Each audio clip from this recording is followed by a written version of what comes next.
All right. LDBC. This is your boy Coach Shelton Harrison. You're live on the Coach Shelton Harrison Combat Sports Show live. Okay, guys. Demetrius Andrade versus Walter Kautondokwa. I tell you what, man. This fight was better than I anticipated that it would be. It was a lot better than what I anticipated that it could be. I thought that this was going to be just a simple walk in the park for Demetrius Andrade. But that proved to be wrong. Now, don't get me wrong. Demetrius Andrade dominated this fight, okay? He dominated it from start to finish. But I tell you what, man, Walter Kautondokwa, I think he beats a lot of guys at 160 pounds. This guy's a puncher, man. He's a straight-up puncher. Like, and I sat and I started thinking, man, who would this guy match up well against? I'm talking about Mr. Kautondokwa. Who would he match up well against? I started thinking, man, a fight between him and Jamal Charlo would be a good thing. A fight between him and Triple G. Him and Danny Jacobs.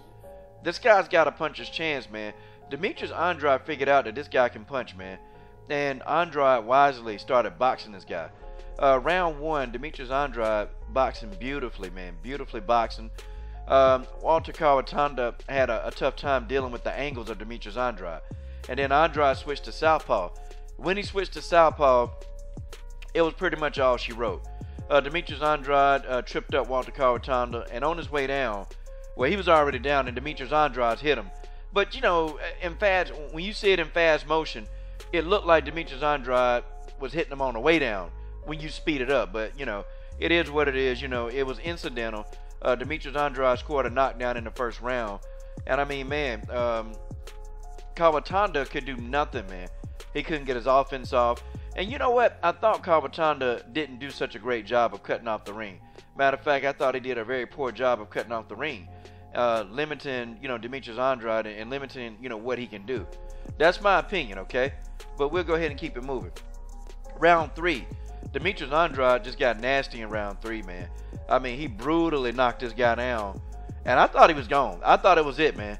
I thought that the fight was over, but Walter Kautondokwa, he got right back up. He got right back up, and this guy was ready to bang. And shout out to Steve Willis, man, for letting the fight continue, man. Like, Steve Willis, man, he got to be one of the best referees out there. He let the fight continue, man. He saw the guy really wasn't that hurt, let him get up, and Kautondokwa continued to press the action. And I think that Walter Kautondokwa knew, man, that the only way he would win this fight is by knockout. So you could tell, man, the sense of urgency by this guy. You know, he went in, he tried to knock out Andrade. That's what he did. You know, he tried to. Round four, man, Andrade again with another brutal knockdown. And I thought that Andrade was going to try to get him out of there, man. I thought he was going to, but, you know, Andrade, you know what, man? He don't get enough credit for his IQ. He wisely kind of backed up, man, because Walter Kautondokwa, man, is dangerous, man. And even when he hurt, you know, the guy can still punch, man. So Andrade wisely backed up, man, and continued to box the guy, which, you know, I was impressed, you know. I was really impressed. After the layoff, Andrade looked good, man. And for the rest of the fight, man, Demetrius Andrade, he just outboxed the guy, man. He completely outboxed him. I mean, you know, hitting him the body shots. The body work of Demetrius Andrade was incredible, man. This guy, I mean, he worked the guy so much to the body, you think the guy would have had to take a dump, man, at the end of the fight. But, I mean, you know, it is what it is, man. Andrade, this was a beautiful performance by Demetrius Andrade. Incredible, man. Where does he go next? Well, you know, on the DAZN app, they put this up on the screen, and you know, see, these are the people that, you know, possibly he'd be able to fight. These are the people. You got Jamal Charlo. You got a BPD user that I won't say his name. I don't say his name on this channel. You got Ryota Murata. And then, you know, of course, the BPD user is a super champion. So, for those of y'all that you're casual fans, and if you don't know, you know, basically, the regular champion, man. See, they got, it's kind of confusing, man. See, I always thought if you're not a champion, if you're not the champion, don't give the person a belt. It's just that simple. But they got Jamal Charlo as the interim champion.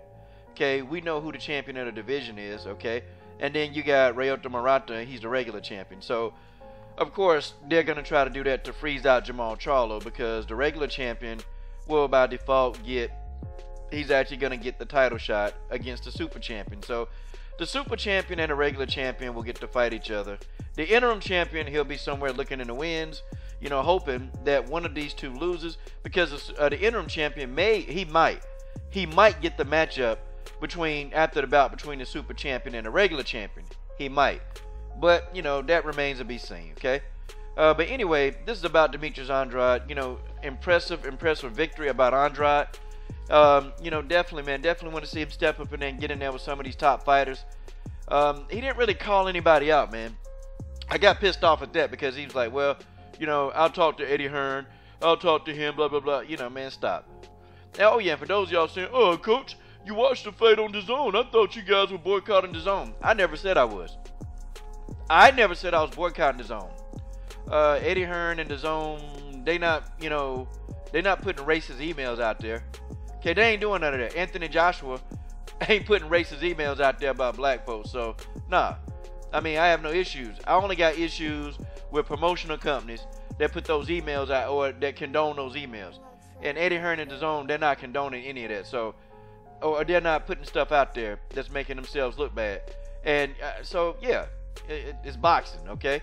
It's boxing. And I think, you know, DAZN may be on to something, y'all. It might be. Started out rough, man, but, you know, I'm kind of interested now to see the numbers, man. Because it looks like DAZN is going to capture a lot of fighters, man. They might. Don't know. You guys tell me what you think. This is your boy, Coach Sheldon Harris, and I'm done. What are you waiting on? Subscribe.